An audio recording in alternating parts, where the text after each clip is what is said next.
Cooker விசில மறந்து உணவு வீணாகி போச்சா?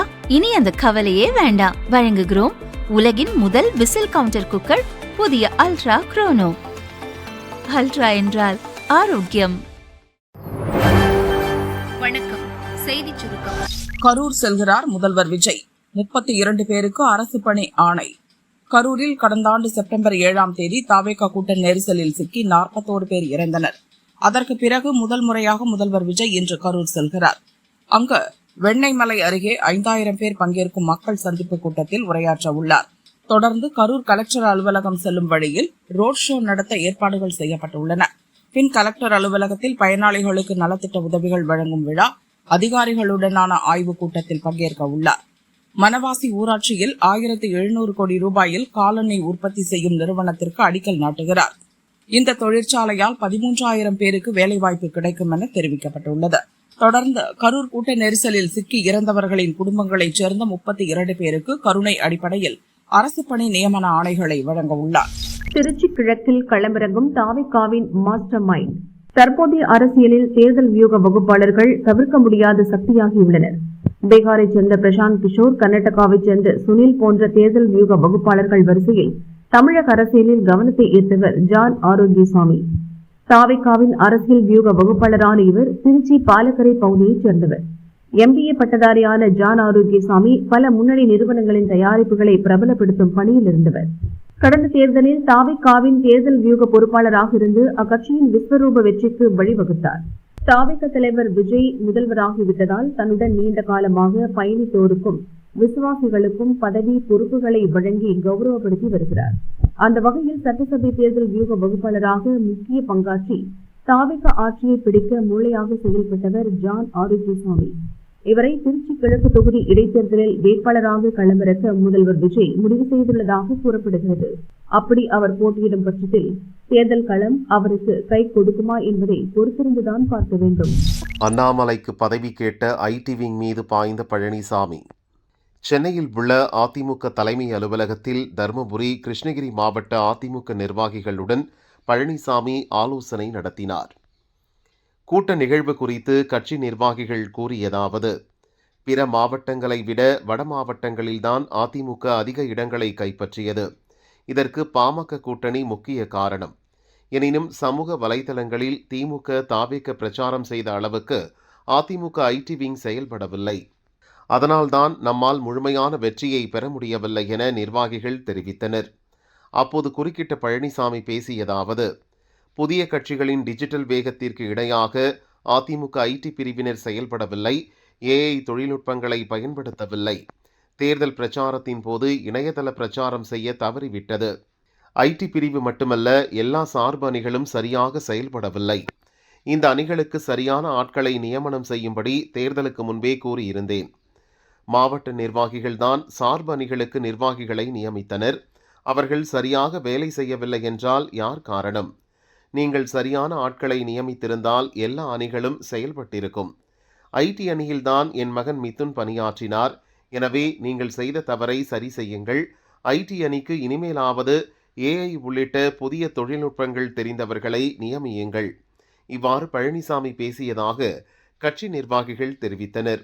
அதே நேரத்தில் உட்கட்சி பிரச்சினையால் சண்முகம், வேலுமணி உள்ளிட்டோரை கட்சி பொறுப்பிலிருந்து பழனிசாமி நீக்கிய போது இனி இளைஞர்களின் காலம், நல்ல வாய்ப்பு கிடைத்துள்ளது என முக்கிய பதவிகளில் இளைஞர்களை நியமிக்க வேண்டுமென ஐடி பிரிவு மாநில செயலர் ராஜ் சத்யன் வலியுறுத்தினார். அடுத்த சில நாட்களிலேயே வேலுமணி உள்ளிட்டோருக்கு மீண்டும் பதவிகள் கொடுத்தாலும் புகைச்சல் தொடர்ந்து கொண்டுதான் இருக்கிறது.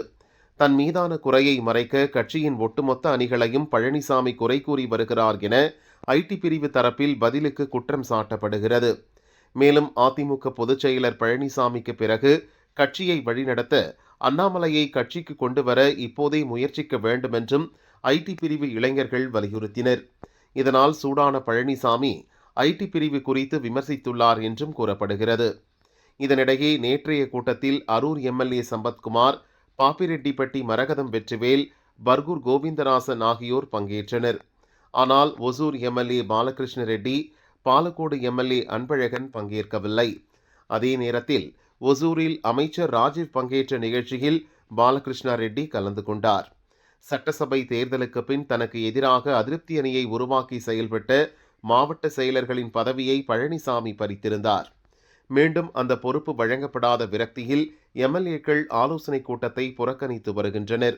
அதேபோல மாசை பதவி வழங்கும் வரை வேறு பொறுப்புகளை ஏற்கப் போவதில்லை என வேலுமணி, தங்கமணி உள்ளிட்டோர் பழனிசாமிக்கு கடிதம் எழுதியிருந்தனர். இந்த நிலையில் அதிருப்தியில் இருந்தாலும் வேறு கட்சிக்கு செல்லாமல் இருக்கும் வேலுமணி, தங்கமணி, அன்பழகன், பாலகிருஷ்ண ரெட்டி, அருண்மொழி தேவன், சுகுமார் உள்ளிட்டோருக்கு மீண்டும் மாசை பதவியை வழங்க வேண்டும் என பழனிசாமியிடம் மூத்த தலைவர்கள் கோரியுள்ளனர்.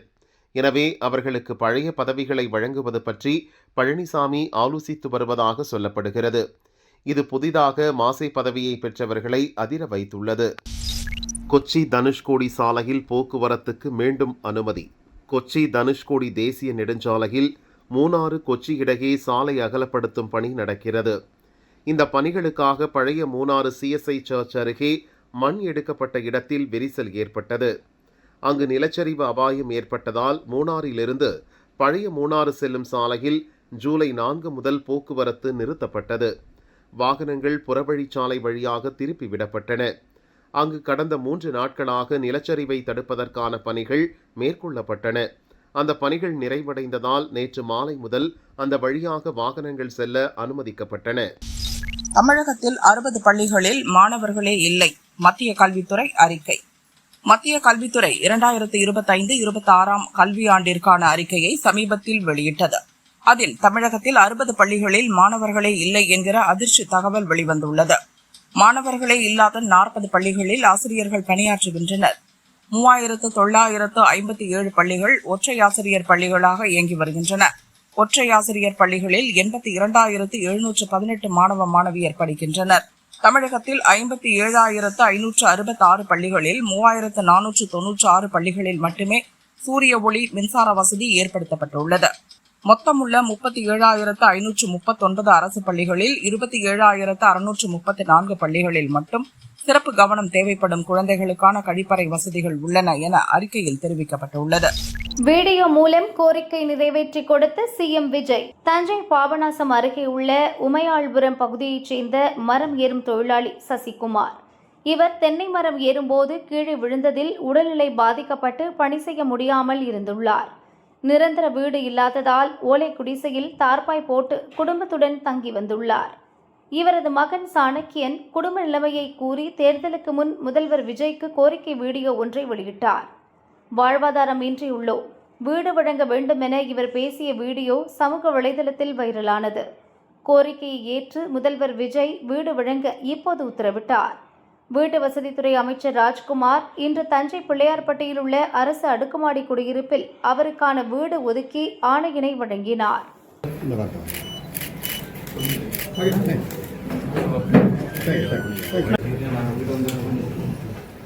கொஞ்சம் கீழே வரலாம்.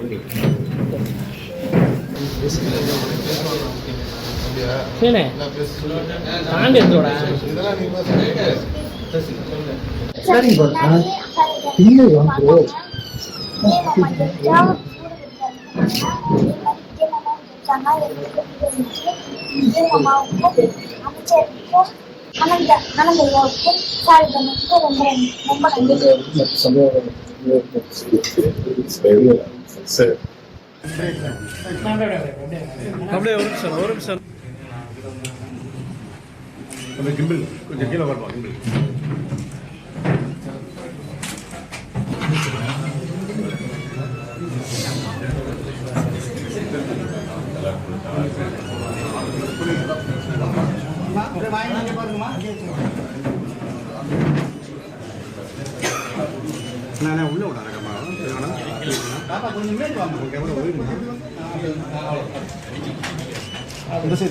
தேர்தலுக்கு முன்னாடி இந்த தம்பி வீடு இல்லைன்னு சொல்லிட்டு ஒரு கோரிக்கை வச்சார். அதன்படி நான் பரிசீலனை செய்து அவருடைய முதலமைச்சர்களுடைய உத்தரவின் பேரில் அதை மேற்படி ஆய்வு செய்து அவர்களுக்கு அந்த சிறுவர்களுக்கு அந்த குடும்பத்தாருக்கு அந்த வீடு வழங்கப்பட்டுள்ளது என்பதை தெரிவித்துக் கொள்கின்றேன்.